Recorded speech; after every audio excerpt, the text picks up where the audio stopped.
need an adult.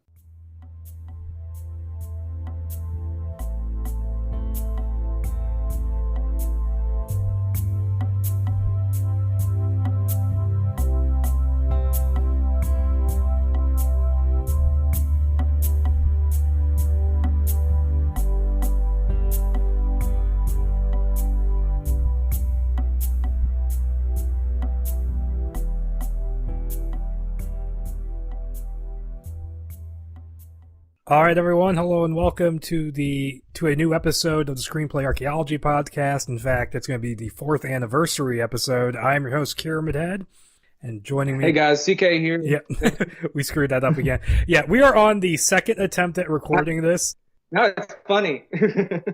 And we screwed up the intro the first time too. So I'm just going to leave it as it is because we recorded this. It went really well. And then my mic, for some reason, switched to the default speakers, so CK here did not get picked up hardly at all in that recording, and I was listening to it at like 11:30 at night, and I was like, fuck. It worked out, but it's okay. It's all right.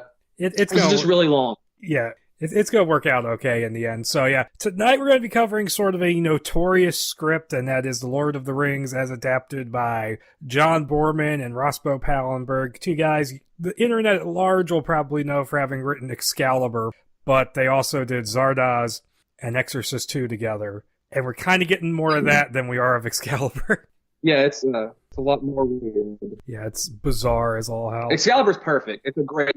But this is like somewhere in between Zardoz and Exorcist 2, more so than Excalibur, unfortunately. Yeah, that's very unfortunate. But before we get into any details on this, I just want to get my usual plugs out of the way. Remember to check the show out on Facebook, Tumblr, Twitter, and Blogger. We got pages there. Just recently, the show moved over to Podbean from SoundCloud, so be sure to... You're probably going to be listening to us on there when you're listening to this here or on YouTube. But if you're listening to it on YouTube, go check it out. I already left a message for the people who listened on SoundCloud to move over, so they should be taken care of. But I figured I might as well announce that here.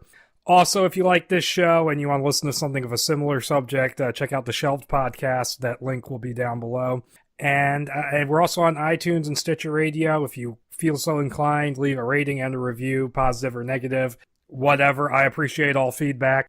So, yeah, with that being said, let's jump into this. Now, the basic synopsis of this is going to sound more or less the same as the book or the other movies, in that it's still the Hobbit, Frodo Baggins. You know, he inherits the one ring, which turns out to be the Ring of the Dark Lord Sauron, who needs to use it to take over Middle-earth, essentially, and so Frodo has to go destroy it. And he goes on this long quest with the Fellowship of the Ring, and eventually they split, and there's battles and stuff, and it's basically the entire trilogy told in one script that's about 176 pages long. Extremely long. Yeah, very, very long, and it may sound pretty standard, but it's got some of that Zardoz Exorcist II kind of weirdness coming up, which we'll get into as we jump right into it. Now, as far as background of this project goes, there had been like attempts for a while there to do a Lord of the Rings movie. Like there was one time where Forrest Ackerman, the original fanboy in a sense, had gotten Tolkien to agree to do a movie, and there's like a treatment written in one of Tolkien's letters. He just eviscerates it, and that went nowhere because I think they couldn't get anybody to fund it. And then like there was talk in the 60s of like the Beatles wanted to do it, and John Lennon was like, let's get Stanley Kubrick, but Kubrick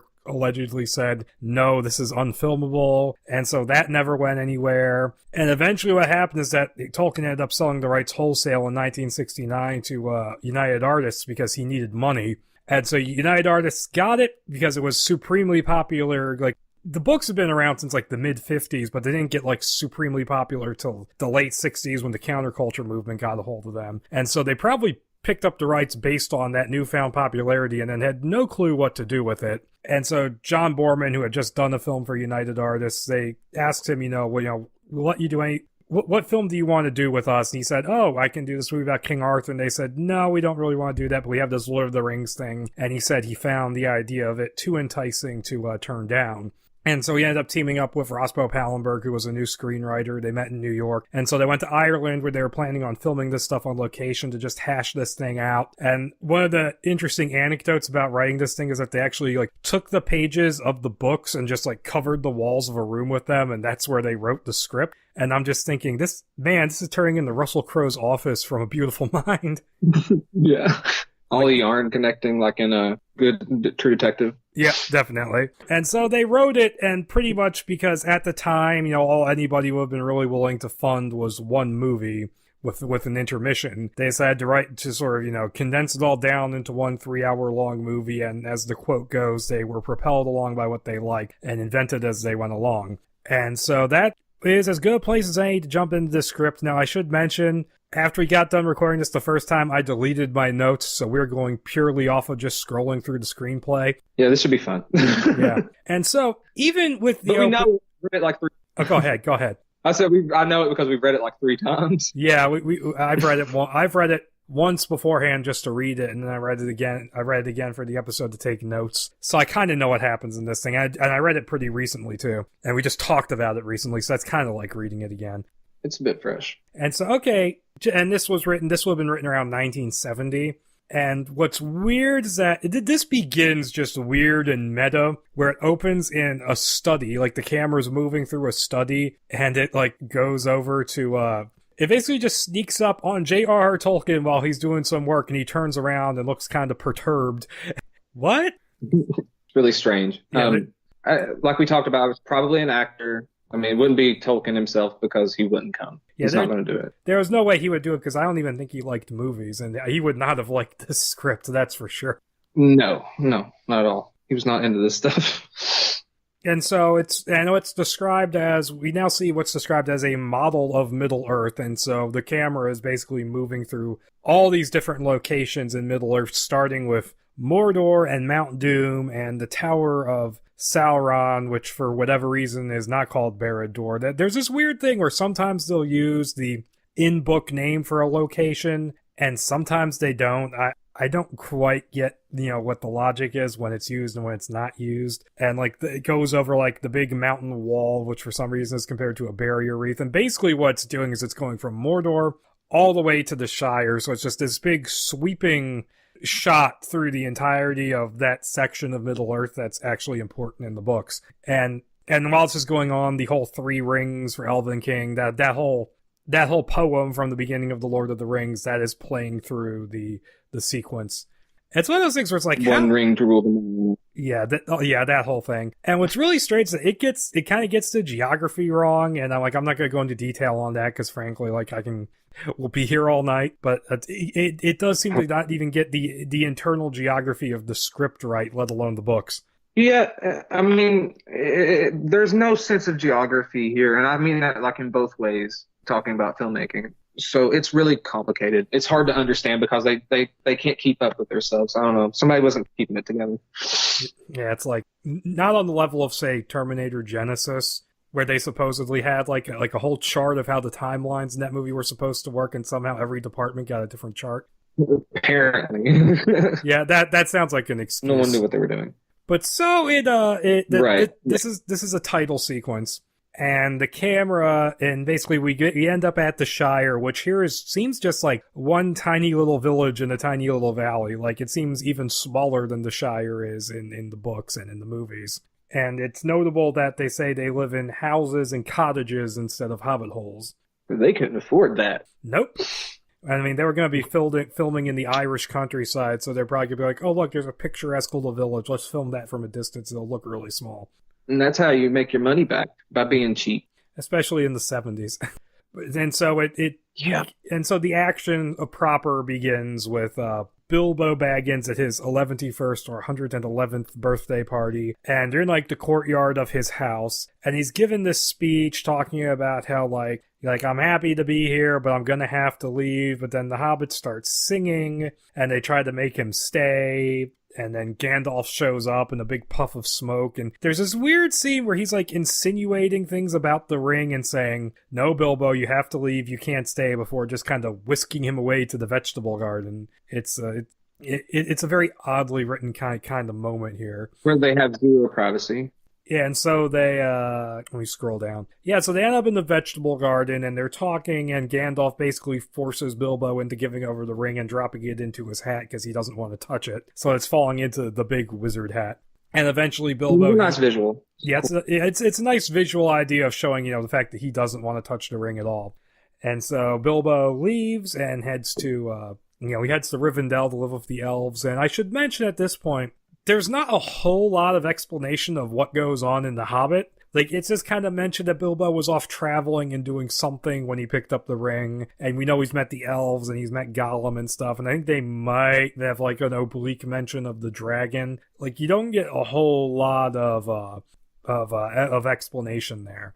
No, not at all. I thought that was kind of weird. I figured that they would switch it up, but they didn't, obviously. And so it sort of cuts to later that night, and the party's over, and Frodo and his Frodo's like taking a nap in the courtyard where the party was, and his friends are introduced, Sam, Merry, and Pippin, who are not really given any sort of personality here. Like, Merry is described a few times as being the fat hobbit, and that's really about it. They're just sort of there. The hobbits are body shamed. Yeah, basically. But Frodo is taking a nap, and there's like a shot of like a shadow of a horse and rider in the trees watching him, and it's described as having a blind, skull-like face, and then Frodo apparently senses that this thing is there and then wakes up, but he doesn't see it, so he assumes he's been dreaming. And so he goes into the cottage, and Gandalf's by the fire, and we have this scene where Gandalf tells him to go ahead, pick up the ring and take it, and it's this interesting moment where Frodo just is like, he's psychologically incapable of picking up the ring. Like, he reaches out to grab it, but he can't do it, which is quite a bit different to how the ring usually operates in this sort of story. Usually it's like, go ahead, pick me up, put me on, I want you to. Whereas here it's like, it's almost like people are almost sort of like, they have some sort of subconscious barrier against the ring. It's not explained. It's kind of like the first time you get around it, it's testing you, and then I guess if you fall under this, I don't know. Because I mean, this happens one more time later, where a character tries to reach out and take it, and then that doesn't really amount to anything. And Frodo actually does start. He starts reading off that poem and stuff. The One Ring to rule them all. And it's like Frodo doesn't really know where that's coming from and stuff like that. And so he tries to offer the ring to Gandalf, and Gandalf is like, no, I don't want it. It could corrupt me, and it's only safe among simple people like you hobbits. And this is where like Sam, Pippin, and Merry just burst in through the door, and they apparently saw the Black Rider with its skull-like face lurking about, and Frodo is like, oh, that's just like my dream. And then Gandalf is like freaking out, but then he immediately... Oh, God, what's the word I'm looking for? He pulls himself back together. He immediately, like, composes himself and then doesn't seem scared anymore. That's what I meant. Yeah. And then he's just like, it's nothing. I love this dialogue. Nothing to worry about. Some evil things are abroad. And he says, hey, go away for a little bit until this is over. So he doesn't even properly warn them. He just goes, go take a holiday, visit Rivendell. Go die. And so, Frodo, he manages to grab the ring at this point. He puts it on a chain around his neck. And so then the four hobbits, they leave, like mere hours after Bilbo left. And there's weird in here too. Yeah, there's a lot of weird. And the timeline, I'm wondering how they didn't run into the guy. And also, I think it's kind of funny that Bilbo's been to Rivendell before and knows where it is. These guys have never been, and they aren't given any directions at all. Yeah, and hobbits don't get out much, so it's not like they're Boy Scouts. And even Boy Scouts would have trouble with this quest. They're not prepared at all. And so the hobbits, they leave, and there's like a Black Rider watching the Shire, but they don't see him. And so they're wandering on down the road and singing, and then they come to a field with mushrooms. And so they pick and eat the mushrooms, and this is where it says they begin to laugh and giggle, becoming rather unsteady on their feet. They lurch on their way with contented smiles on their faces. The world looks a little misty different. They are high. They're eating the magic mushrooms. They're enjoying themselves. They're tripping balls. Yeah, they just randomly like, okay, we got a magic mushroom scene, and then it says... And I'm not really sure how much of this is hallucinatory, but they're suddenly in a field of buttercups. Naked children run and play among the golden flowers. The hobbits blink and grin, and Merry belt. Oh God. What is with Chris the Hansen called. He wants to see. take a seat right over there? And Oh then, man. and then they run over a hill and into a flock of sheep, which opens up to let them through and closes behind them again. And then they're in a plowed field full of scarecrows, and they're like freaking out. So it's like they had their high, and now they're coming down. Lots of scarecrows. This scene is awesome to me because it really stands out visually as really, really scary. All these scarecrows just looking at them. I imagine them really creepy too. Yeah. And so, the song, they eventually stop singing, and then they're walking through a hayfield, and this random thing happens where they run into some humans, and the humans are like, did I see a halfling? It's like, oh, there's a reward if you catch one of them. And so the other three, they scurry away, but then Frodo decides to dick around with these guys, and he like jumps in front of them singing and making fun of them, and then he somersaults over a hay bale, and then like the ring slips onto his finger and he disappears and turns invisible. And then he takes it off again and he's like, oh, it just got itself to slip itself on. And I'm thinking of the line from The Last Boy Scout where it's like, oh, you just tripped and slipped your dick in my wife. Exactly. Oh man. And even exactly. Sam even Sam is calling him out on his bullshit in that scene, which is pretty funny. Yeah.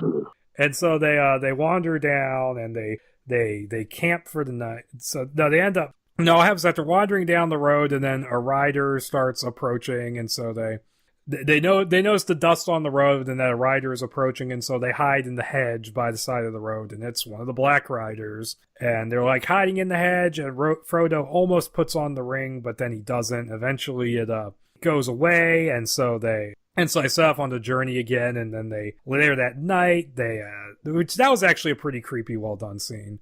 Yeah, no, I like that. And it does remind me a lot of the shot from Peter Jackson's Fellowship. Yeah, when it showed up. And so they go later that night. They have a camp. They talk about food, and then they go to sleep. And later, and it gets really creepy again because they get woken up in the middle of the night by these animals freaking out because they're sensing the approach of the Black Rider.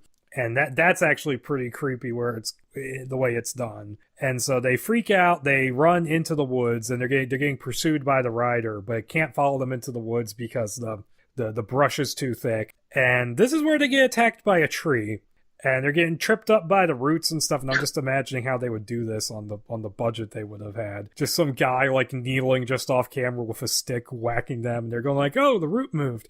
Paper mache brown roots. Yeah. That's what it would look like. And basically what they're doing here is that they're referencing Old Man Willow from the book, whereas in the book it was Bombadil who showed up and sang to the tree and helped them out. Here, they just somehow know to sing to this thing. And I don't know how they know this. No, I don't know how they know this, but hobbits have... It's so weird. Anyway. Yeah, but so they sing to the tree and it calms it down, and then they're like, well, I guess it's a nice tree now, and they go and sleep in the branches. Another cool visual, but still, it would have. There's no way to do it like we said. But we talked about this, and like without claymation, it would be very hard to do a lot of these big scenes like this. There'd have to be a lot of cuts. Yeah, and then they wake up the next morning inside this tree, and it's moved them to the edge of the forest, and so the tree just helped them out, I guess. Well, now they're out. And they're hungry. Not the last time we get a randomly helpful tree. Nope. There's several magical trees in this book. Yeah, and no ants either. And so the day they wander off into the morning, and it's all foggy that they can't see. And so they start getting surrounded by the Black Riders, and then they're like gathering together. They're lost in the fog, and then another rider approaches them, and Sam actually like waves his kitchen knife at it, telling him to go away. But it turns out it's a ranger. They don't say it yet, but it's Aragorn. Yeah, it's Aragorn. Yeah, and he basically says, get in the circle and defend yourselves. And he's wielding the two broken halves of the sword Narsil, one of which has a crude handle made of leather wrapped around the end of it. So he's using it as like a dual-wielding weapon, which is pretty cool. Yeah, I think it looks really neat, actually. This is one of my favorite additions that, as far as adaptation stuff they did. Now, they do some weird stuff with this sword later, but we'll get to that. And so they stand and fight, and they're fighting, and in the middle of the fight, Frodo ends up falling away from the circle. And in a moment of panic, he slips the ring on, and he's looking around, and the fog is gone. He can now see clearly, and he can also see the Black Riders and their skull-like faces more clearly. And then they all converge on him, and the leader is about to stab him with a lance when Frodo, turns away and slips the ring off, but just barely manages to catch him in the shoulder, and he's still badly wounded, so Aragorn puts them on the... the way he manages to slip the ring off, so he hears all these weird voices, including Gandalf's just talking, and that, snaps him out of his funk, and that's why he takes the ring off. But so pretty much what happens is that Aragorn, he puts all 4 hobbits on his horse and then, smacks it off and sends it off. And so it's heading out, it gets out of the fog and it's heading towards the river. And on the other side, they can see the crystal buildings of Rivendell, which is made out of crystal in this version. And they're heading for the river, and the 9 riders are converging on them. They cross the river.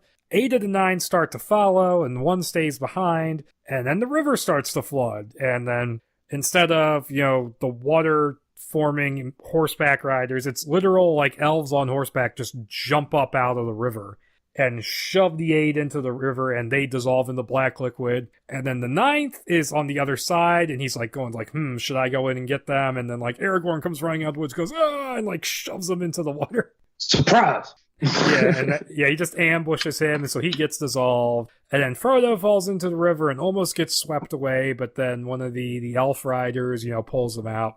And then we get to a very, very, very strange scene here.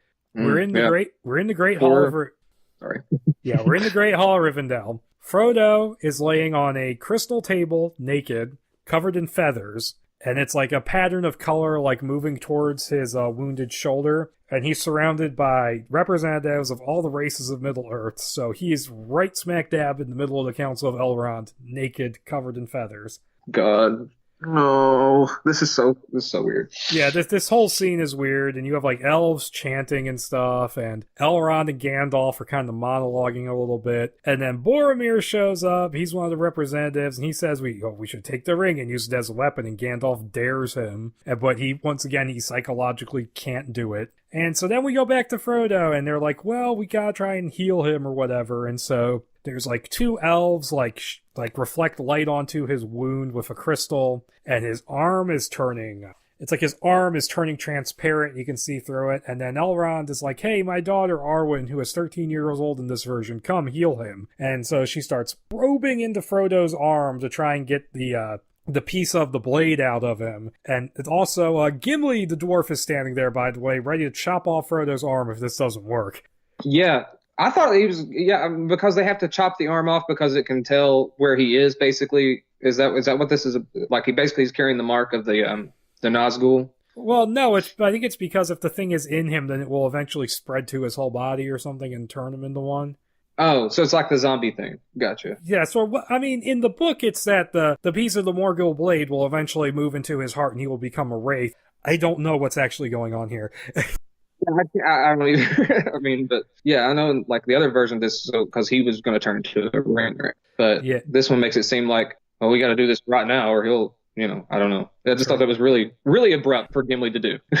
Yes, and the also all the hobbits, including Bilbo, are in this scene as well, as is Aragorn. And so this whole thing happens, and you've got the hold on, let me look. Oh yeah, also okay, so it works. She gets the splinter out. And by the way, Arwen is a teenage girl in this, and nobody's love interest. Yeah, they changed that around. To the point where I don't even know why she's in this script. Like, you could have just cut her completely. It would have just been any elf. It doesn't matter. And so Frodo is healed, and we immediately go into the Council of Elrond. Like, Frodo doesn't even have time to get his clothes on. Yeah, this is a big exposition dump. Yeah, for the first one anyway. Yeah, instead of doing like a big prologue at the beginning, they do it here. And so before the Council of Elrond, they put on this big kabuki-like play, as it's described, with all these different sort of like interpretive actors doing, basically symbolically representing the different races and the different rings assigned to the races. And then there is Sauron, the guy playing Sauron, who is dressed in such a way that he's compared to Mick Jagger and Punch the Clown. That's great. Yeah, I bet it is Mick Jagger. I bet they want him. yeah, like they like how he was supposed to be in Dune. Yeah, right. Yeah, and so like, and like his ring, like I mean, you have like the other rings are represented by jugglers, and they're juggling rings. This one is like a dog, like a little asshole dog playing with a ball and like biting people and stuff. And basically, what they're explaining here is that Sauron deceived the elf smiths and learned the ways of how they forged the rings, and so he learned their ways and forged his own ring, which is supposed to dominate the rest. And then we see how he got defeated and how he tried to turn the other rings to his power. And then we see how Elendil and Gil-galad, the men and the elves, they fought against him and defeated him, and his ring was lost into the river. And then we see it get picked up. Like, it's not really explained what's happening here. Like, we kind of get the idea that it's been, that the whole thing with Smeagol and Deagol, like Smeagol killing Deagol and taking the ring for himself, we get the idea that happens here, and that Deagol becomes Gollum. But then Sauron, who's now in the monstrous form, starts chasing what's basically Gollum around, looking for, trying to get the ring back. And then Gollum, basically what happens here is that you see Gollum meet Bilbo, and Bilbo pulls like this sleight of hand trick and keeps the ring for himself. And so we see that part of the story. And we also learn here that Gandalf and Saruman, the two wizards, and there's only 2 wizards in this version, not 5. They basically were sent to Middle-earth to oppose Sauron, and then we see how Saruman falls under falls under his influence, because it shows them like dancing opposed to one another, and then they start doing the same dance. Basically, it's like the plays version of how this is going on. So that's the big exposition dump. Yeah, and the word fight is coming up. Oh, the word fight, that will, because that's at the end almost. And so basically they decide we can't use it, we can't hide it, we can't keep it, and so it's decided that the ring is going to be destroyed and they have to take it to Mount Doom. And so basically Frodo volunteers, and so we get this really weird sequence where the Fellowship is already set out, and we get Elrond sort of narrating, explaining why they're there, and that the Fellowship is representing all the peoples, and so it's Aragorn, Boromir, Gimli, the 4 hobbits, Gandalf, Legolas the elf, who just kind of gets randomly introduced walking through the trees here, and it says he's wearing feathers and leaves. Hey guys, Legolas is here. Yeah, he just sort of randomly shows up. He's the tree elf lord, for he can read grass and leaf and will thread a safe path through all the places where the roots are long and the years lie thick on the leaves. And so basically, like, instead of it being like 9 to oppose to 9, it's just, oh, these guys are really good at stuff. Like D&D. Yeah, more or less. And of course, we also get the idea that Elrond and Gandalf are talking to each other, and so we see Elrond's face like superimposed over the landscape. So, like we mentioned before, Coppola's Dracula. Oh, totally. That's the face in the sky, big red eyes. That's what I see it as. Except a good guy version of it. No, I forgot to mention earlier, Elrond is described as being the king of the elves, which is a kind of a different way to describe him compared to, the other versions. He was never really a king. I mean, he's just always been their emissary, I guess, in a way, to the rest of the world. Yeah, that's more or less it. And also, Arwen goes along with them in spirit, kind of pointing the way they're supposed to go, so she's like their spirit guide. And while this is going on, there's like a couple of like weird flashbacks in this where like Frodo just looks off into the woods and he sees Bilbo, and he has flashes back to Bilbo giving him Sting, and then Bilbo being tempted by the ring and all that, and basically their goodbye. And then we also get another flashback to Elrond handing them their elf cloaks and the Lembas bread, which in the books and in the other movies they don't get that stuff until Lothlorien, but that doesn't exist in this script, and we'll see that shortly. Yeah, it's much smaller. And so we see Boromir kind of, during this whole trip, he's being kind of nice to Frodo, but he also is being tempted by the ring. And we apparently find out that Lembas, it can taste like anything you think of, and so we get this scene of Merry and Pippin taking bites and imagining different foods, and then Gandalf just says cod liver oil and makes it taste bad. And so then we get a rather odd scene where Boromir and Aragorn start arguing over the broken sword. And Boromir's like, give it to me, I'll take it, and I'll take it to Gondor. But then Aragorn says, no, it can only go back to Gondor with me, and it needs to be in the hands of the next king, and then it will be reforged anew. And so they start fighting, and then Arwen shows up in spirit form and goes, no, don't fight, blah, blah, blah. And so she does this thing where she, like, bleeds from her mouth. she kisses them, they kiss the sword and then each other, so they make out with a 13-year-old girl and then themselves, and they're bonded in brotherhood, and each keeps one half of the sword for the time being. Yes, this is the scene you've heard about if you've heard about this movie. One of a couple.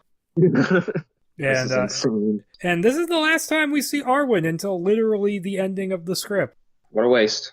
And so they approach the Misty Mountains, and they climb up it, and they get caught up in bad weather that they say has been sent by Sauron to bar their way. And they end up camping on a glacier, and they get attacked by wargs during the night. And it says that they are furry white mutants of men and animals, ferociously savage. And that's not what wargs are. They're just really big wolves. Dead wrong. And so we get this weird scene. Apparently, they can't fight them off, so Gandalf freezes them into the glacier. He has to drink something to keep themselves warm, and then freezes them into the glacier. Yeah, that's what happens, I think. I mean, that's what makes it's like, we'll be stuck here till tomorrow. Okay. Yeah, and then the next morning, the glacier melts, and blocks of ice break off, and they float down river, and then they melt off, and they're drying themselves off. It's okay, that was strange. It's definitely fantasy. It's definitely fantasy. Yeah, getting real weird. And so they go, well, we can't go over the mountains, so we're going to have to go under. We're going to have to go through Moria. And they also talk about how they're not really sure how much time has passed, which is a weird sort of comment. This starts bouncing back and forth a bit in time, especially as it goes by, because it's at such a fast pace. This whole thing is really quick. Everything goes bam, bam. Yeah, it moves at breakneck pace. And so they get to the door of Moria, and Gandalf can't open the door because it's sealed to the ancient forgotten dwarvish tongue, which nobody speaks. And so Gandalf tries to force it open. And then when that doesn't work, he goes only Gimli has the memory to open the door. And so he just starts verbally abusing Gimli, saying, "You greedy dwarves, dig, dig, dig, dig, dig, dig." And so that makes Gimli go into this weird trance where he starts digging a hole, and he's reliving the memory of the dwarves digging too deep and unleashing the Balrog, essentially. And then he digs into the hole, and then Gandalf throws his cloak over Gimli and starts beating him with his staff to unlock his ancestral memories of the password. And it works, and Gimli speaks the password and opens the door. There's a lot of abuse in this. Poor Gimli. Poor Gimli.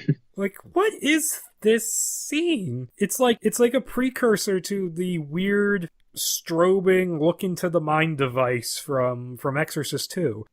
Yeah, it's very much a Borman thing to do, apparently. And so they enter Moria, and there's one point where they can hear Gollum saying precious because he's following them, and it's echoing all around the room, and they're looking and following where the echo goes, and it's almost exactly like that scene from Evil Dead 2 where it's and they're just looking around. Yeah, I really don't know what's going on with this. Yeah, it's very odd. And so they keep going through Moria, and they end up in the main city, and they flip on a light, and they figure out, this is actually this really grand location and all that. And as they're walking through, they Gandalf bumps into something with his staff, and he's like, wait a minute. And they turn on the light, and they find that they are surrounded by sleeping orcs who are in this weird coma that they get jarred out of when they're bumped into. And they're described as being human-like creatures with reptile and bird-like features. A kind of armor grows spontaneously from their bodies. We will get to that by the end again, in a very, very weird and strange fashion. Yeah, I don't really know what's going on in this scene either. Apparently there's just bodies laying everywhere, and Gandalf didn't notice. Yeah, they just stepped right into them, and it's crunchy. Sounds like Chinese fortune cookie. Turns the light on. That's no cookie. Fortune cookies. Yeah, it's totally Temple of Doom. Short round. Short round. And so the orcs start getting up and attacking, and they just run. But then they notice a glimmer of daylight and start running towards it, and it's on the other side of a rope bridge. Yes, the bridge of Khazad-dûm is now a rope bridge. And then the Balrog climbs up out of the chasm and gets in between them, and it's they're paralyzed with fear. But they eventually break out of it, and they start running across the bridge. And then Gandalf attacks the Balrog, and they're fighting. And the Fellowship is getting across the bridge, and then Gandalf and the Balrog are fighting, and they fall into the chasm and break the bridge. And so, yeah, another Temple of Doom reference. You betrayed Shiva. Yes, or Ernest goes to camp. And so they have to climb up the bridge and get away as Gandalf and the Balrog fall into the... And so they get out of the mines of Moria, and they're sad for about 5 seconds, and then they see a lake, and they start drinking and washing their wounds and stuff, and then they're perfectly happy. Because it's the golden drinking waters of this version of not Lothlorien. Yes, and Pippin starts singing and stuff, and then a beautiful elf woman pops out of the water, and it's Galadriel. And then they notice, oh crap, we're surrounded by elven bowmen, and we see her tent is camouflaged into the surroundings. And so all of a sudden, they all get like a massive boner for Galadriel, and they're like, they're like all like puffing themselves up and like trying to get to go with her because they want a chance to, air quotes, look into her mirror. But she picks Frodo, and they're all, oh, damn. They all tried to C-block Frodo, but Frodo C-blocked them all hard. Yep. He got in there before anybody else could because he's the ring bearer, which means he's got a giant place to put that ring. Yeah, spoilers, it's actually a cock ring. Oh, man, that's great. But no, so... Lord of the G-string. But no, so Frodo and Galadriel, they go back into her tent, and he's looking in her mirror, which is like a little bowl full of water like it is in the other versions. And he's like, I don't see anything. And she's like, oh, you have to get ready, in air quotes. You need knowledge. And so basically, you don't see it, but they fuck. Yeah, in no uncertain terms. They definitely do. That's what this is leading to. Yeah, that they don't show it, but it's pretty obvious that's what's happening. And so it cuts away to the other Fellowship members who are all pissed off and have blue balls. And Boromir and Aragorn, they start arguing over which way to go north to Mordor or south to Gondor, which that's not how Middle-earth geography works, but whatever. Yeah, they got it wrong. It's okay. We're going to change it a lot more before the end. Yeah, but Aragorn's like, that's not my decision to make. And it cuts to the next morning, and Frodo and Galadriel, they're swimming in the lake, and he notices that she has the elf ring, one of the elf rings, and he tries to give the ring over to her, but she refuses. And then the rest of the Fellowship walk over, and they're like, all right, stud, what's going on here? And he just says, I have looked into the mirror. Like, yeah, you looked into the mirror, huh? The mirror's a lie. You never looked into the mirror. As Butthead said, I've seen the top of the mountain. It is good. But yeah, no Lothlorien, just a lake and a tent and midget porn. Yummy. Oh, God. There's a lot of weird... everything he does has a lot of weird kinky stuff in it. Yep. And it goes from, I have looked into the mirror, to they're on the river on a log that they've put together. And they're going down the river, and Frodo notices that Gollum has been following them, floating on a log, and then Aragorn goes to kill him, but then Frodo doesn't, which he doesn't really have a reason to stop him in this. There's no build-up to it, with the whole pity Bilbo didn't kill that creature when he had the chance. Yeah, it was pity that stayed his hand. That never comes up here. No, they skip that. Basically, he just doesn't do it. Yep, and so they get to some rapids that Aragorn is trying to move them through, and they get ambushed by orcs firing arrows at them, and so they have to paddle for their lives. And they're like moving between the rock, but Aragorn manages to do that, and the river widens out, and they're approaching a big wide landscape, and that's where the intermission happens on page 82. Yeah, that's halfway, kinda. A little under. It's a little under. It's a weird place to run an intermission, though, don't you think? Yeah, it doesn't seem like a climax. It's like a hard cut. Yeah, it's like, oh, hey, landscape. And then after the intermission, they're at a crossroads because they apparently went, fuck the river. Whatever. And they're underneath the hill, and they can't decide which way to go, so they go, hey, Frodo, make your decision. So he wanders off on his own. He climbs up the hill. Boromir follows him. He tries to take the ring, and then Frodo gets away by slipping it on. And Boromir almost immediately goes, oh crap, what have I done? And so Frodo, he's on the hill, and he sees the Eye of Sauron catches him in its glare, and so he realizes, like, oh crap, I'm in trouble. I don't want them to get hurt too, so I'm going to move on by myself. And then way down back at the camp, someone notices, oh hey, the shadows on this tree have moved, so let's go let's go check and see what's going on with him, because it's been a while. And so they go off to search. They find Boromir, who's all upset about what happened. Sam goes off on his own because he figures out what Frodo has probably done. And so the rest of them all split up and start looking, and then Merry and Pippin run smack into a band of orcs. And Boromir tries his best to defend him, but he gets mortally wounded and put full of arrows, and then the orcs take Merry and Pippin and run off with them. And so he blows his horn, and then... He got Sean. What was that? Sorry. He got Sean I said he got Sean Bean. That is true.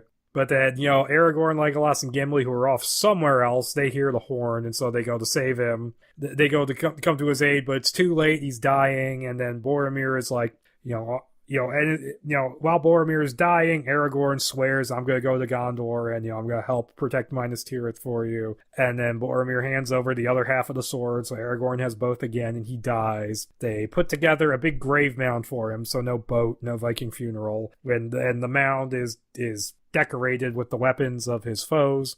And so Aragorn is like, yeah, I'm going to follow you guys to go help Merry and Pippin. And Legolas and Gimli are like, but you promised the dying man. He goes like, yeah, well, even so, I'm going to go with you. Fuck that guy. I didn't like him anyway. Yep. And so Frodo and Sam, it cuts back to them, and they come to a cliffside looking over a bog. And they're like, we're going to need to try and climb down this thing. And then we go back to Aragorn, Gimli, and Legolas, who are tracking, the hobbits, and they figure out that there's some hints that they're still there. And then it cuts back to also they see a horse, they see a white horse just kind of running around in the mist, and Legolas is like, it's a sign, and it rides away. And then right after that, you can just imagine Sherry Moon zombies stumbling out of the fog going, where the fuck did that horse go? Shit. And then Michael gets shot. And then it cuts to Sam and Frodo. They climb down the cliff. And they're right next to the bog. They're not sure how to get through it. And that's when Gollum shows up, and they have a bit of a scuffle. But they manage to subdue him, and then Frodo makes them swear on the ring that it'll help them find their way through the swamp and into Mordor. Now, in this, there's no backstory to Gollum having been held prisoner in Mordor and therefore knowing all the ways in and out of there. Their logic to him helping them find a way through the swamp is he's slimy and gross, so therefore he knows something about swamps. Yep, this is definitely Frog Gollum. Yeah, it's Rankin Bass Gollum for sure. The monster precious. Yeah, and so they go picking their way through the swamp, and then they camp for the night, and they fall asleep, and after they fall asleep, Gollum walks away, and it's like, ooh, what's going on? But it turns out he was just going to get food later, so I don't know why they made a big deal out of it. Red herring. And so Aragorn, Gimli, and Legolas, they're still tracking the hobbits, and they find that the orcs have been set upon and killed by the Riders of Rohan, led by Éomer, who is now the son of Theoden in this instead of his nephew, because it's all condensed. And they're there's mentions of how Theoden is always being counseled to avoid war at all costs, but Éomer still goes out and kills orcs anyways because he's a rebel like that. And then they check. Éomer's a cool character. Yeah, Éomer's always cool. Yeah. But Legolas manages to track the hobbits, and they ran off into the forest. And while they're laughing with delight, the horses start freaking out. And Legolas looks over into the distance, and he sees the Nazgul, who's riding loose in the land. And basically, he's the Witch King. And instead of the 9 coming back from the river like they do in the books and in the movies, it's just they reform into just the one, who is apparently just fucking around in the open fields, doing nothing at this point. A wild Nazgul has appeared. It's super effective. And so Éomer says he's going to go to Theoden and, beg him one last time to go to war. And then Aragorn's like, I'm going to ride the Minas Tirith, but we shall not come alone. Many old friends and allies shall ride at our side. They basically pledged to meet each other there on the field of battle. So they just go, nope, fuck the hobbits. The Nazgul's more important. Agreed. We got to get rid of that thing first. Yeah, they're fine. They're just in the woods somewhere. Anything could happen to them. They kind of just leave the hobbits out to dry a lot. Like they just kind of let them do stuff. And so we get back to Frodo and Sam and Gollum. They're going through the swamp, and it goes through day and into the night, and they see, the lights over the water, and they see the dead faces in the water. And so Gollum explains that, in the war to defeat Sauron, a bunch of people died, and they were just left here, and the swamps formed. He explains all of that to them. This is the Dead Marshes, right? Yeah, the Dead Marshes. And Gollum also explains that he was kind of like the hobbits at one point, and they just laugh it off, which is kind of funny. And so little do they know. Yeah, little do they know. And that never really comes up again. God. There's too many plot threads. Yeah, too many. And here it starts cutting between a couple of different scenes. We get Merry and Pippin in the woods, and they run into a figure who looks like Gandalf, but they think he's Saruman for some reason. And so they do this thing where they're like playing out their adventures up to that point, explaining what's been going on, and the idea is that they eventually can get close to him and steal his sword. And that's all strange. And while this is going on, we get Frodo and Sam, they're sleeping in the marsh and they're getting, sucked into the mire, and Gollum is watching, like, thinking, should I just let them die and take the ring? But we promised, and he's having this debate with himself where, like, his good side is represented by one hand and his bad side is represented by another, and they're, like, wrestling each other. Eventually he starts sinking into the muck, and then it turns out that the wizard is just Gandalf. And, if you hadn't seen the movie. Yeah, it's very weird the way it goes, is that they're just talking to him, and then it's like he comes to life almost. And then, like, he smiles and does a gesture, and that apparently wakes up Frodo in the swamp, and Frodo's like, ugh! And then him and Sam get out of the mire, and Gollum is sinking, and they go to reach to pull him out, but then his bad hand just, like, pushes his hand in, and he sinks into the swamp, and he's just gone for, like, a good solid chunk of this. It's kind of a fake-out death. Like, it seems like a death scene. I mean, because he's dying, is what it seems like. Yeah, that's what it seems like. It's very odd the way it's being done here. He does come back later. Oh, yeah. A lot comes back. Yeah, the script's weird like that. And so we get to the Gandalf and the Hobbit and Merry and Pippin together. And he's talking about how he's Gandalf, but he's more dangerous now. And he sends like a hawk or a falcon up into the air, and it's like spying out. And he sees Aragorn, like Gimli, and Legolas, heading off. But he doesn't see Frodo, and so he sends it further, and he sees Frodo and Sam in the swamp. He's like, oh, there they are. And then he goes like, He sees the Nazgul. He goes, wait, something's going on with Theoden. This thing's just riding around in Rohan. Let's go talk to him. And he summons the white horse Shadowfax, and they go, and the three of them ride off towards Theoden's castle, which is not called Edoras in this. This is the best that Shadowfax gets treated in the entire script. Oh boy, poor Shadowfax by the time you get to the end. That poor horse. Yep, and so Frodo and Sam, they come to the Great Wall of Mordor looking for the way in, and they go, oh hey, here's a tree growing out of the wall, and so they go and they climb into it, and they go to sleep again. So yeah, there's the plot convenient tree for you. And they even sing that song again. Oh yeah, they do. Tree 2, Cruise Control. Too tree, too furious. So Gandalf, Merry, and Pippin, they end up at Theoden's castle, and they go into the throne room where King Theoden is flanked by his daughter Éowyn, who once again is his daughter and not his niece here, and his hunchbacked advisor Grima Wormtongue, who is a hunchback in this for some reason. And then he tries to get Gandalf thrown out, and he does this weird. Gandalf accuses him of being like a pawn of Sauron. Then there's this weird thing where he like rips open Gandalf's cloak and shows the hobbits. He goes like, obviously you have no competence, no credence here, blah blah blah. That doesn't work. And then Gandalf goes into this huge narration about how after the fight he was on, and he's doing like this weird magic light show too at the same time, where he's like, after the fight with the Balrog, I was on the brink of death, but I heard the voices of the hobbits calling to me, and so I came back to life. So dude just has a fetish for him, I guess. He likes midgets. Yep. And this so impresses Theoden that Theoden decides, yes, I am going to go to war for you. And Éowyn is there going like, I wish I could go to war. And that's like the one line she gets pretty much. Yeah, that's about it.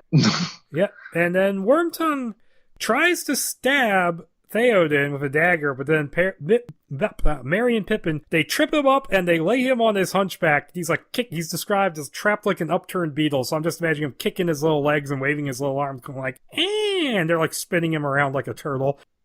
On his hunchback. Yeah. Oh. Hey, Daddy, so Wheel of Fortune, dude. Yeah.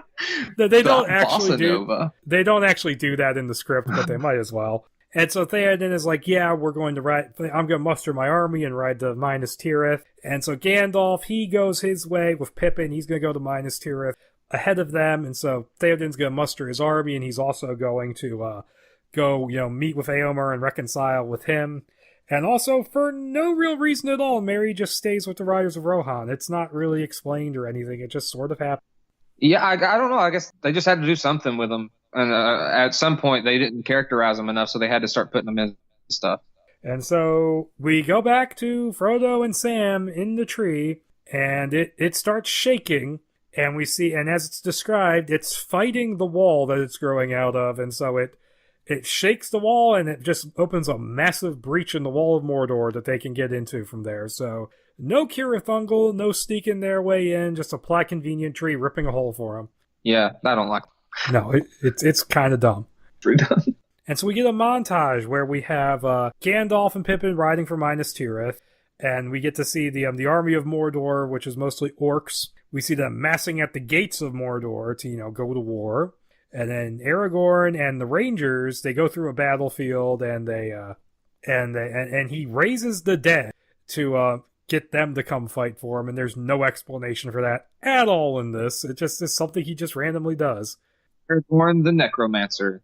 And then Legolas, he goes and summons some tree elves, as they're called. And then Gimli goes and gets some dwarves. And we see more Mordor. And we see the army moving out onto the Pelennor Plains through the gates, and there's a big like smoke plume going over the sun, which we'll find out the point of that later. And so we get this is when it starts jumping back.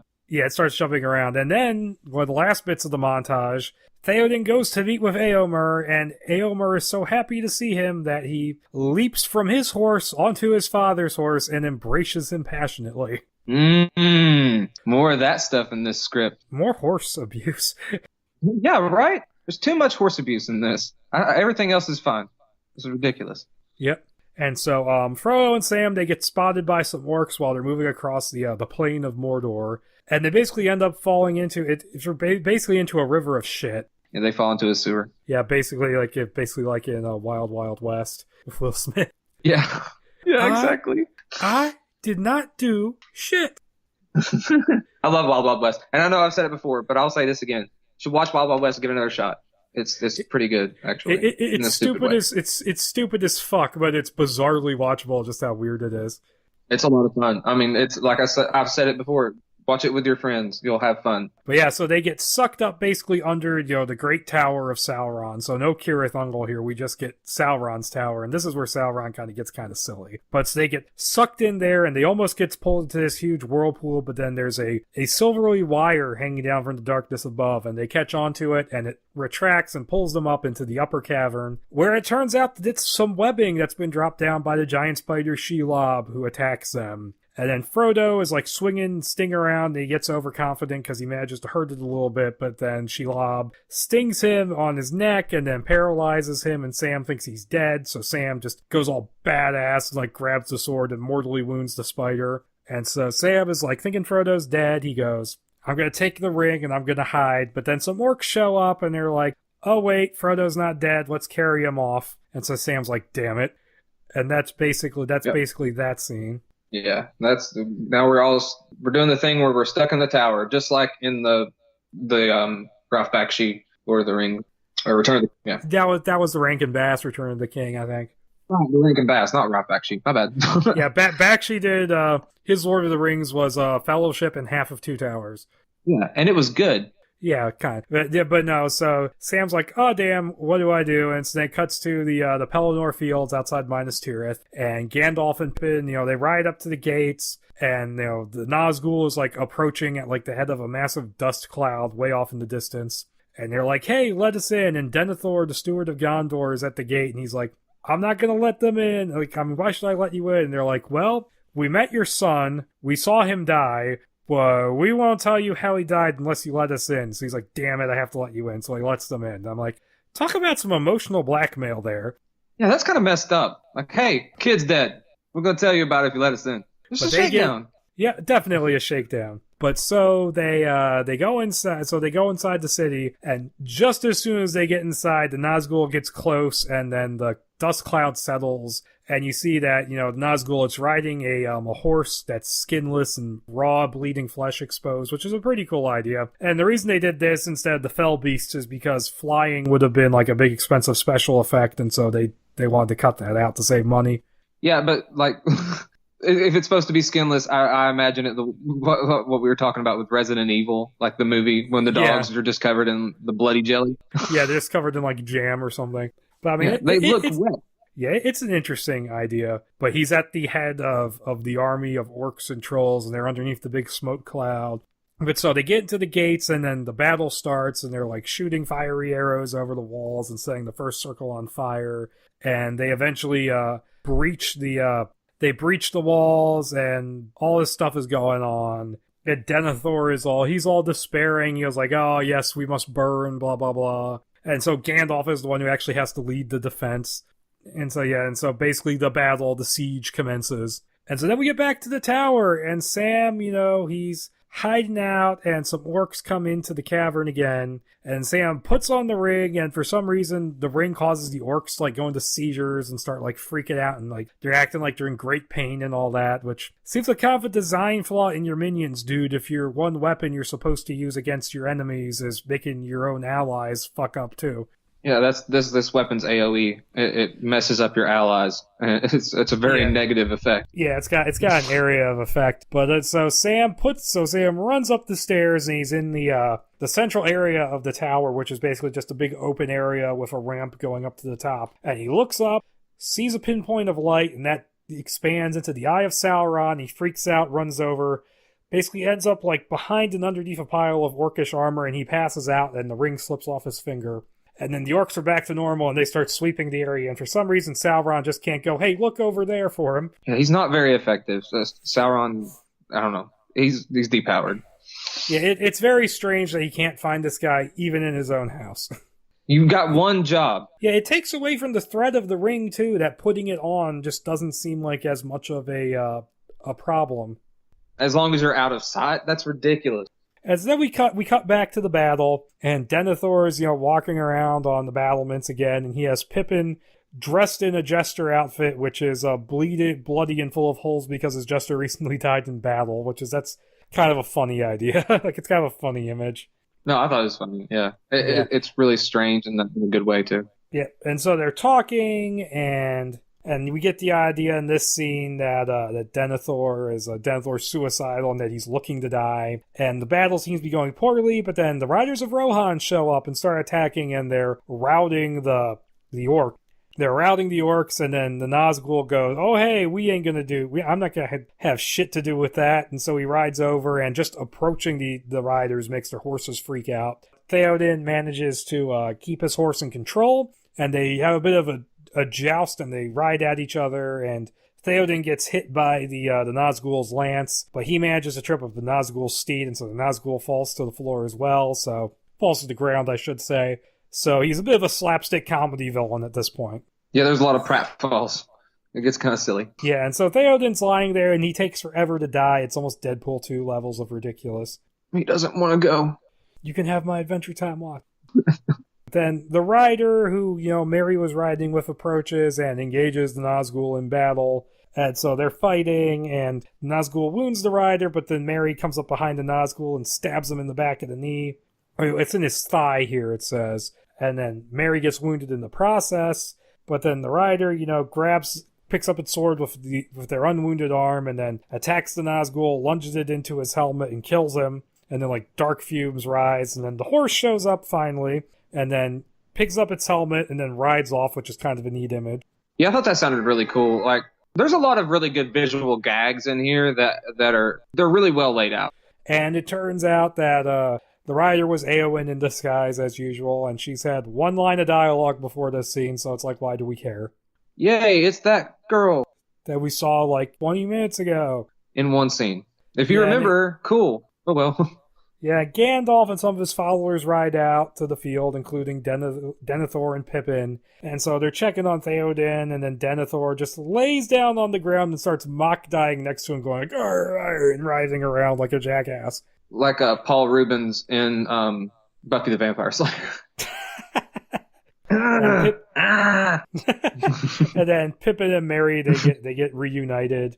But then the orcs, they show up again and start attacking the city again. And so everybody has to fall back, and then we get the citizens are joining the battle too. So you have blacksmiths and farmers, but you also have bee cultivators who are just chucking bees at the orcs. So there's a Nicolas Cage orc going, "Not the bees!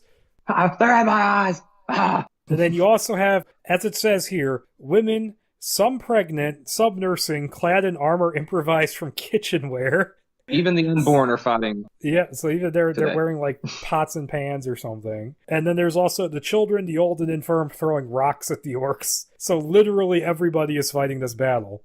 It's kind of cool. It's kind of sweet. I mean, I get what they're doing. And so then Eomer rides over to where his father is lying not dead, and then Denethor manages to pass the crown over to him, and then says he finally dies, and so Eomer is now the king of Rohan. Even more, and then there's even more, and then the fighting continues, and a giant snake appears on the battlefield, and this is one of the weirdest moments, because the orcs are like, yay, we got a giant snake on our side, and everyone else is like, who the hell, like, oh no, there's a giant snake coming after us. And then Eomer and the Riders of Rohan, like, we're going to attack this thing and kill it, but then it turns out that it's just like those Chinese New Year dragons, and it's got the reinforcements under it, which are being led by Aragorn, Legolas, and Gimli. It's those people they put together for this.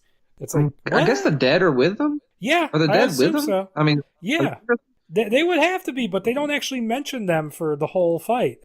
No, I know, and that's such a cool thing. And I know, like, they probably couldn't figure out how to do it. Yeah, but it's like, why even bring it up? So you got the elf army, the dwarf army, the dead guys, and the rangers all underneath this giant snake costume. I want to see the meeting where they plan this attack. It's like, we could disguise ourselves as a giant snake, and you just have the guy from Monty Python and the Holy Grail making his sketch. Yes. Yeah. And so we're back in the tower, and Sam wakes up, and he goes and he starts sneaking around, and he manages to make his way up the ramp, and he sees a figure who is cloaked and hooded, and he thinks he looks like Gandalf. And he gets and these two orcs are following him, carrying the Nazgul's helmet, and they go through an arch. And Sam follows them through the arch, and he finds in the room, it's a torture chamber, and Frodo is tied to a slab naked. And they fit the helmet, so we get a full frontal hobbit here. And so they fit the helmet over him, and they start tightening it as like a torture device, which is very strange. And then the figure who's Saruman, I'm just going to say that now, because it takes forever for them to say who he is. He starts looking through Frodo's clothes, looking for the ring, but he doesn't find it. And so he leaves, and then stays behind to guard Frodo. And he's like turning the clamps on the helmet to tighten it. And so then it cuts back to the battlefield, and everybody's kicking ass. And Aragorn manages to rout the orc army yet again. And so they lead They into didn't skip on this. Yeah. I have to say that, yeah. But this orc army keeps getting back up. I gotta give it credit. It's like Rocky. Or Chumbawamba. But so they take Aragorn out to the field where the wounded are, and he heals Merry, because as they say at one point in this, the hands of a healer are the hands of a king, blah, blah, blah. So he heals Merry, and he goes to talk to Denethor, but Denethor doesn't want to live, so he goes in for so he angles a dagger at his heart, which for some reason Aragorn doesn't see this, so that when they embrace, the dagger goes into his heart and he dies, which is just a weird scene. I don't get it, because he's been laying on the battlefield going, "Rah!" for forever now. This guy's manic. Yeah, he's fucked up. And then, so it's like Gal says, his despair was too strong, blah, blah, blah. And he just gets forgotten about. And so then they take Aragorn over to Éowyn, and oh god, this scene. This is the other part I was bringing up. Yeah. We're gonna have to. I'm gonna read this out verbatim. I'm gonna skip. There's some Gandalf bits interspersed that I'm gonna skip, but Aragorn summons all his strength and grasps Éowyn's body tightly to his. The onlookers are deadly silent. Éowyn does not stir. Aragorn spreads out her arms and covers her with his body. He presses his palms on her palms, his legs on her. After a moment she moans and her body writhes, trapped under Aragorn's great weight. When he feels her stir, he rises, lifting her with him and folding her in his arms, pressing her mouth and body to his. Aragorn releases her mouth, and she sucks in a breath, gasping. He looks into her face, enraptured by her pale beauty. I'm going to skip a bit. She stirs, her eyes flutter open for a second, but she fades again. Aragorn grasps her and kisses her with passion and intensity. Éowyn floats out of her deep coma and looks into Aragorn's sad, loving eyes. Her face flushes with color as the grayness fades. She smiles, look into each other's eyes with love. You need an adult.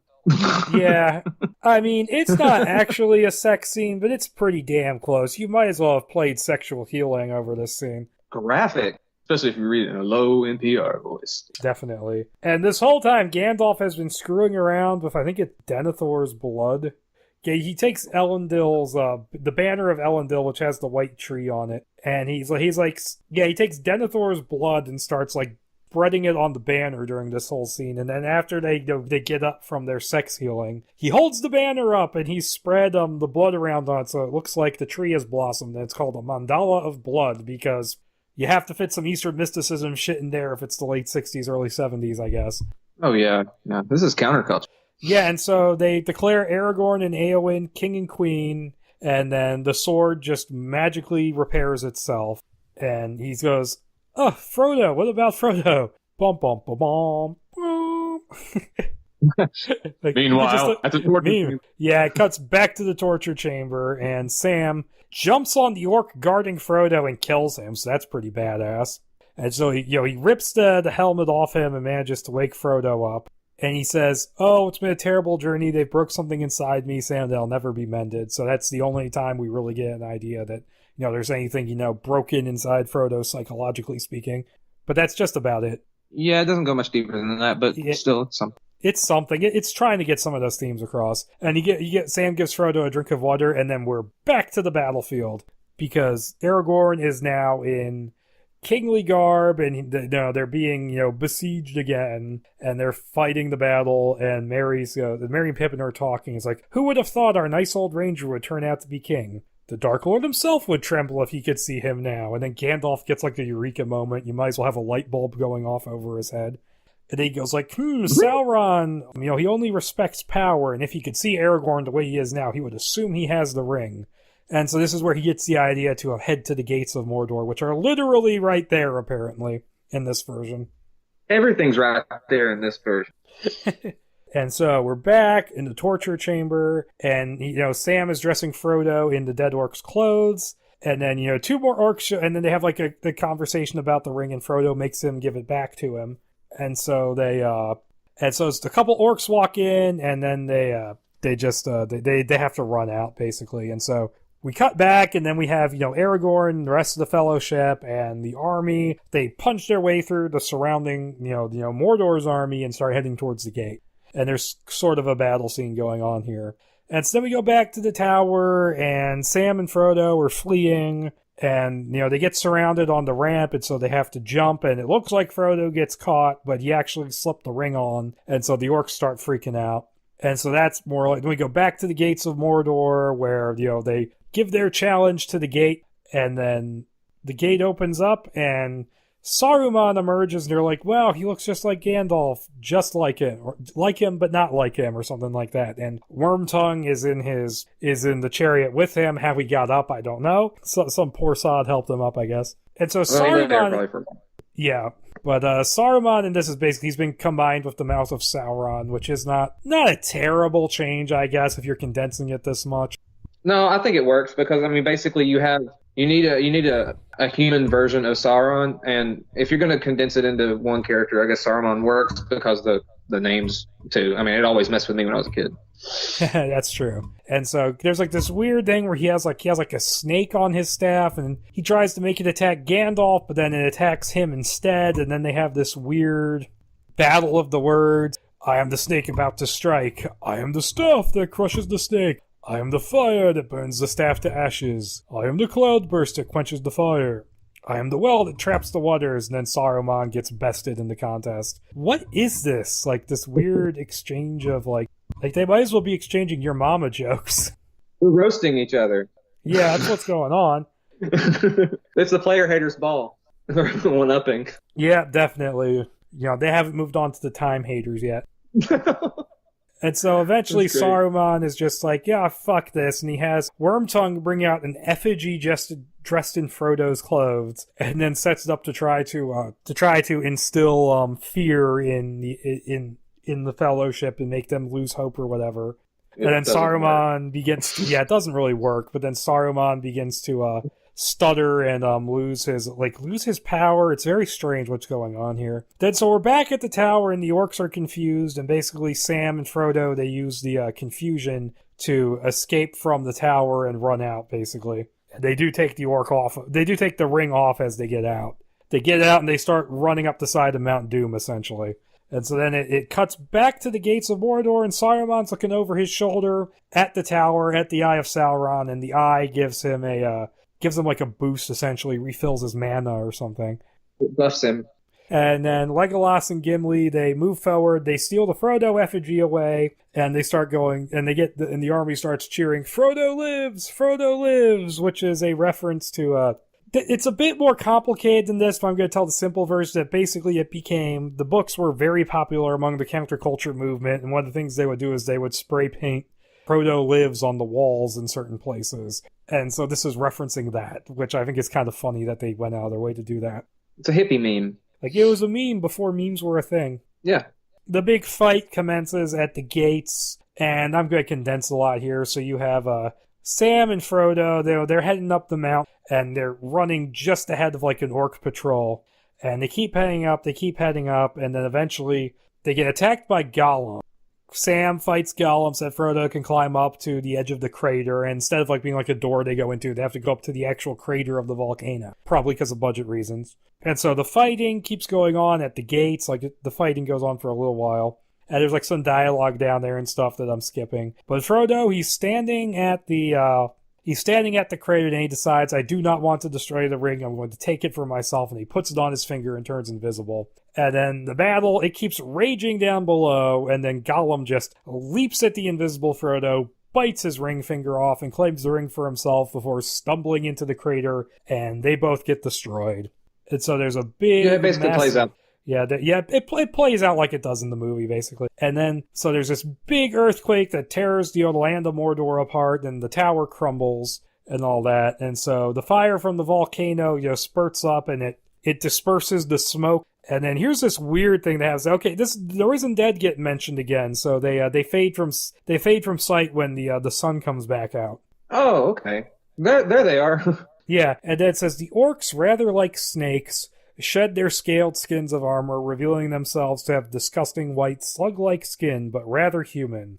And so the orcs... Now, I find this to be a very interesting choice here, because the orcs are redeemed at the end of this. They basically leave Sauron's control and become peaceful. It's a very George Lucas thing to do.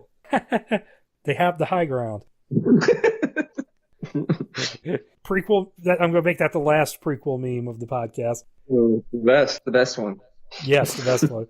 But no, I find it interesting that they're redeemed here, because Tolkien, who was a devout Catholic, he struggled with the idea of just an entire race being irredeemably evil, to the point where he hadn't quite decided on what origin he wanted for the orcs, for like what later became the Silmarillion. Like, that was something that he still hadn't finalized yet.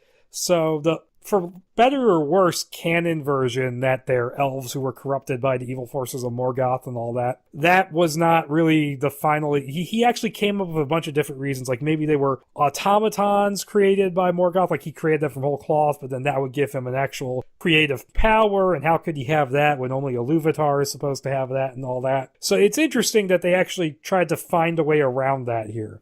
It's executed really dumb, but it's interesting. They tried. I mean, it was an idea, at least. At least they touched on it, because they didn't have to do that. Yep, and so that all happens. Frodo and Sam come running down the mountainside straight to the gate, because it's right there. And they get reunited with the Fellowship, and they're all chanting, "Hail Frodo, Lord of the Ring," which seems kind of fucked up. Yeah, Frodo's like, okay, come on, man. And Aragorn is named the King of Men, and Orcs repented. There it is again. And so they're all reunited, the crowd is chanting, "Frodo live!" And so they go through the gates, and there's this weird bit where apparently the gate looks like a grinning mouth. Well, no, it looks like a frowning mouth. And so Gimli takes his axe and, chops half of it to look like a smile, so now it looks like a comedy tragedy mask, which is just weird. And then the crowd just looks at that and then starts arguing over what it means, and they completely forget about Frodo. It's now the grumpy gate of Mordor. And so they're moving across the field towards Minas Tirith. Let's see, we see a bunch of stuff here where it's like Shadowfax is now hitched up to a plow and is tilling the fields, and Saruman is still alive. Yeah, Saruman is still alive, but he's playing 3-card Monty with reformed orcs and cheating them. It's the fantasy prison thing. Yeah, and Gandalf is just like, "Oh, you scamp," and leaves him there.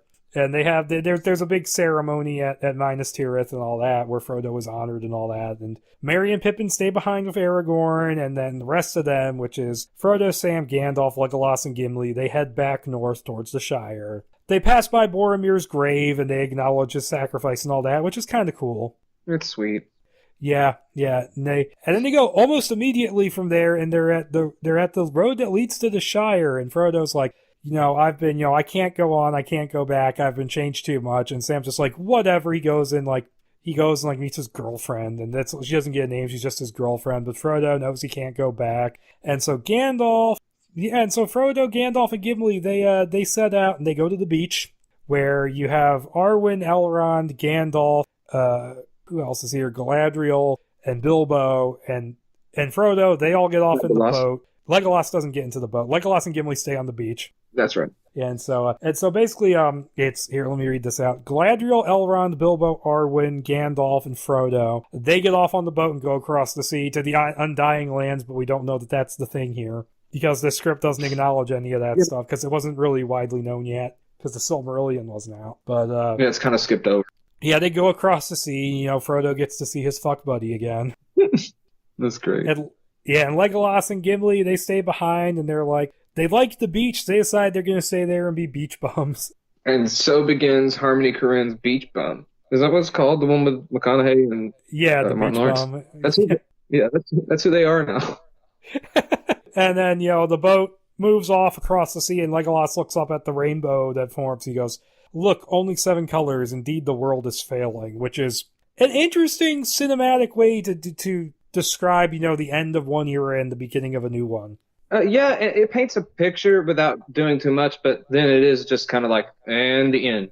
And you don't really get the sense that an era is ending either, other than that. No, not really. It's not like he's like, well, he doesn't explain like, they're all going to die, then they'll be gone. Then they'll be gone. It just kind of doesn't say anything else. And that's where it ends. So yeah, bizarre script, but I kind of would have liked to have seen this in some fashion. No, I really would have loved to have seen it. It would have been a very folk rock opera kind of thing, I think.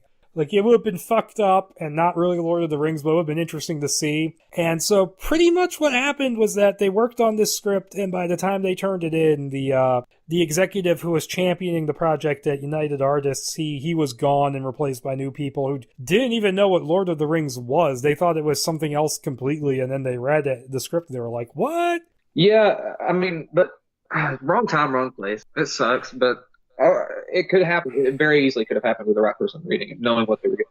Yeah, and so between that and the fact that there was a number of costly flops at the studio at that point, which would keep going through the 70s and would culminate with Heaven's Gate, they decided not to fund this. Heaven's Gate in Inchon. Yeah, Heaven's Gate in Inchon. Yeah, but Borman said that he tried to shop it around to a few other places, but that nobody showed any interest, and he did say that he didn't consider it a total loss because, for one part, he was dreading trying to film all this stuff because he knew it was going to be incredibly ambitious and difficult to do. But he also said he felt like it wasn't a completely wasted effort because he used what he learned from trying to develop the special effects for this on later projects, including Excalibur.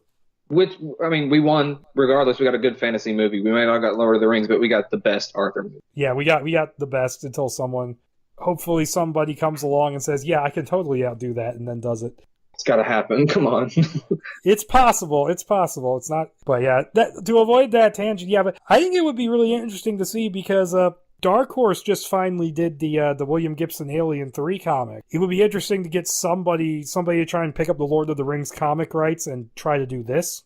Yeah, and really go full into the psychedelic thing. I mean, they're doing that a lot with stuff now. Like they've got the Angel thing picked back up, and Alien 3. They did back in the day. They did Predator 2, or there was a Predator 2. Yeah, they did. Yeah, except it was in New York, and it was Dutch's brother Shafe.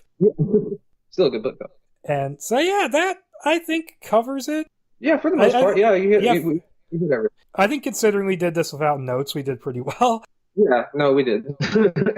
It's so long, but we both read it quite a bit. Yeah, and so yeah, that was John Borman's Lord of the Rings. Interesting read, trippy as all hell, but Yeah, I hope you guys enjoyed this episode. It was, an interesting pick for the anniversary, and even with all the technical problems I ran into. But I hope you guys enjoyed this. And once again, remember to check out all those social media pages I mentioned before. Basically, if anything is linked down below, check that link because that is something where you can get updates on the show and stuff like that a tad bit more frequently than you would if you're just listening to it elsewhere. So check all the links down below. And until next time, guys, bye. Later.